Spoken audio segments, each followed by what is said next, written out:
Júlíus, hver svo fyrstu viðbrögð eftir sigur á Val? Bara mjög góð viðbrögð og mjög skemmtilegt að ná loksins í fyrsta sigri. Hvað sagði Lárus við ykkur eftir síðasta leik?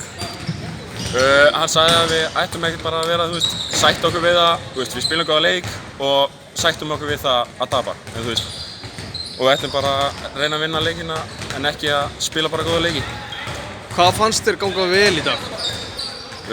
Bara frekar margt. Við vorum mjög finnir í fyrra leik og gerðum mjög vel og spilum góða vörn og já, þannig við vorum bara mjög flottir í dag. Þín frammistaða skora vel yfir 10 stig. Hvað er það sem Lárus biður þig að gera á vellinum? Það er fyrst og fremst bara að spila vörn og svo bara að vera eins aggressífur og geta körfuna. Hvernig finnst þér að spila með leikmann eins og Hansel? Það er mjög fínt hann alltaf getur skorað að vild að runni og svo er alltaf mjög gaman að takast á hérna á æfingum og það gefur mér mjög mikið. Hvernig leiðir þegar Valur var að koma tilbaka í seinna hálfleik? Bara nokkuð vel. Mér fannst við alveg vera með smá stjórn í leiknum en náttúrulega, mann líður ekkert alltaf vel þegar þeir loka svona, eða nálgast maður svona en þetta var fínt. Hvernig líst þér á næsta leik á móti KR á heimavelli?